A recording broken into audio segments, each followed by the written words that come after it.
Ya pemirsa, kami telah merangkum beberapa pertanyaan warganet seputar menjaga kesehatan jiwa selama pandemi COVID-19. Dalam Dokter Menjawab kali ini, sudah bersama kita melalui sambungan Skype Dr. Jimmy Ardian. Langsung saja kita sapa. Selamat sore Dr. Jimmy, apa kabar? Sehat Mbak, terima kasih. Baik. Nah dokter, ini sudah banyak sekali pertanyaan yang masuk dari warganet terkait topik kita pada hari ini. Sudah siap dok untuk menjawab? Saya siap. Baik, kita lihat pertanyaan yang pertama di segmen Dokter Menjawab kali ini. Datang dari @Canary_South. Dokter, tips untuk tetap sehat di rumah itu ngelakuin apa aja ya? Soalnya mau sepedaan, takut terpapar virus lewat udara nih. Gimana dok? Untuk sehat itu sebenarnya kita butuh untuk makan seimbang, penuhi nutrisi yang baik, itu kita sudah cukup sehat. Nah untuk bugar, kita butuh untuk mengurangi sedentary behavior, yaitu tidur-tiduran, Twitteran atau Instagraman, cuma tidur-tiduran, begitu itu perlu dikurangi, dan meningkatkan aktivitas fisik.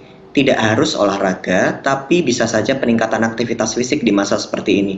Jalan lebih sering, naik turun tangga disengajakan. Kalau takut keluar rumah, ya berjalan sampai teras, masuk lagi, dan itu dilakukan secara rutin setiap harinya. Jadi nggak apa-apa kok kalau takut keluar rumah. Tapi kalau terpaksa keluar rumah, tetap gunakan masker, jangan olahraga. Dengan olahraga, tapi kita malah membuka masker dengan alasan untuk sehat, itu juga keliru ya. Oke, benar. Berarti intinya juga tetap memperbanyak aktivitas fisik, begitu dokter ya? Iya, dan mengurangi sedentary behavior. Oke, baik. Nah kita ke pertanyaan selanjutnya nih dok, langsung saja. Pertanyaan ini datang dari @ChelseaGV. Tips kesehatan untuk orang-orang yang susah tidur dong dok. Selama 2 bulan pandemi ini jam tidur malahan jadi makin kacau dan makin terbalik. Jadi tidur pagi terus ditambah stres sedang skripsi. Mungkin ini buat mahasiswa begitu ya. Nah dokter, tips biar tetap sehat dan bisa tidur sesuai jam normal gimana ya? Kalau lagi ngerjain skripsi, jangan di kasur ya. Karena nanti kalau otak kita mengasosiasikan skripsi dengan kasur, wajar saja begitu sampai tempat tidur, otak bawaannya maunya mikir. Itu capek nanti. Ketika mau ngerjain skripsi, usahakan di luar kasur. Entah itu di pojok kamar kalau kamu di kos, atau di ruang kerja kalau kamu di rumah. Tapi jangan di kasur. Yang kedua, usahakan untuk tidak mengkonsumsi kafein, teh, dan zat-zat yang kira-kira menstimulasi setelah jam 5 sore. Nggak boleh, karena nanti makin sulit tidur. Yang ketiga, usahakan kita tidur atau bangun di jam yang sama sekalipun lagi libur. Jadi kalau mahasiswa biasanya libur maunya tidur, bangunnya kan lebih siang, itu nggak boleh. Nanti mengganggu siklus tidur semakin jauh. Yang selanjutnya, biasanya yang membuat susah tidur itu overthinking. Kita cemas, gimana nanti nggak bisa tidur? Aduh, masih ada yang harus dilakukan. Belajar untuk ngerem pikiran. Kira-kira kalau udah mau tidur ya belajar relaksasi, ikut meditasi, biar menjelang jam tidur pikiran kita tuh bisa ngerem. Jangan malah ngerjain skripsi, nah itu nanti malah makin cepat pikirannya, makin nggak bisa tidur. Oke, berarti memang kuncinya ada di pengaturan waktu begitu ya dokter ya? Pengaturan kapan harus A, kapan B, kapan C begitu ya? Betul. Baik. Kita langsung ke pertanyaan yang selanjutnya, dokter. Ini semakin menarik begitu. Karena pertanyaan yang selanjutnya ini datang dari @Desmond Sinarta. Sepertinya mahasiswa juga nih dok. Dok, bagaimana cara menjaga kesehatan mental agar tidak stres dalam mengerjakan skripsi di rumah aja? Apalagi bagi yang biasanya lebih nyaman mengerjakannya di luar rumah seperti di kafe atau perpustakaan atau bersama teman dekat. Bagaimana dok? Ketika kita stres, itu sebenarnya tidak buruk loh teman-teman. Begitu kita menganggap stres sebagai hal yang buruk, itu justru tidak baik bagi kesehatan jiwa kita. Stres itu sebenarnya adalah sahabat manusia ketika kita mampu melampaui stresnya.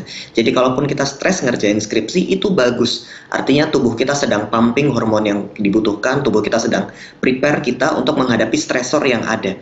Itu nggak salah. Kalau kita memusuhi stres, justru itu masalah. Karena kita pengennya, oh aku mau relax, oh aku mau nyaman. Padahal kamu lagi ngerjain skripsi. Nggak bisa, tubuhmu akan tetap pumping, apalagi di situasi kayak gini, lagi ngerjain skripsi. Pertama, belajar untuk menerima stres dulu. It's okay kalau tubuh saya bergejolak, ini tandanya saya sedang mau bersiap menghadapi stresor. Yang kedua, ketika kita bersedia menerima kondisi itu. Yang kedua, kalaupun memang situasinya nggak ideal, idenya kurang, maka kita perlu mengubah yang bisa kita ubah. Style menuliskah atau tempat menuliskah, nggak di kamar yang jelas seperti penjelasan tadi, atau situasi menuliskah, kita bisa gunakan olive oil, pengharum ruangan gitu misalnya untuk membantu kita refresh, atau misalnya Bisa juga kita menggunakan strategi-strategi tertentu, Kaizen writing misalnya. Kalau kita menulis skripsi kan maunya cepat. Kalau Kaizen tuh prinsipnya yang penting adalah saya mengerjakan sesederhana mungkin setiap harinya. Satu kalimat per hari misalnya, atau satu paragraf per hari. Targetnya nggak usah tinggi-tinggi, karena makin tinggi, makin cemas, makin kita stres. Makin kita tidak mampu melampaui stres akhirnya. Hati-hati memasang target. Oke, baik. Begitu. Berarti memang harus tenang begitu ya menghadapinya, jangan panik juga gitu ya dokter ya. Baik. Nah ini Betul. pertanyaan terakhir nih dokter.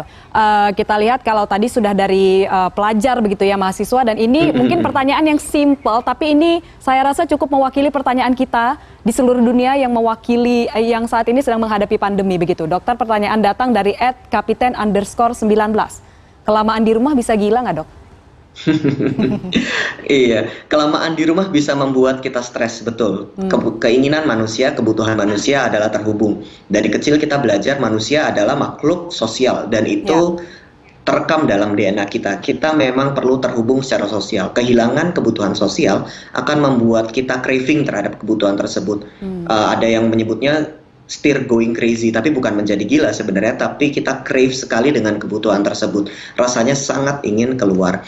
Namun karena di luar berbahaya, sementara kita tetap perlu mengamankan diri antara kesehatan jiwa dan kesehatan fisik. Jadi jangan nekat keluar kalau tidak aman.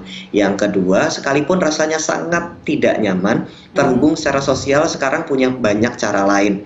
Menggunakan media sosial, menggunakan video call, menggunakan video conference, kita tetap bisa terhubung sekalipun tidak ideal. Ingat, situasinya tidak ideal, maka kita tidak bisa mengharapkan perasaan yang ideal.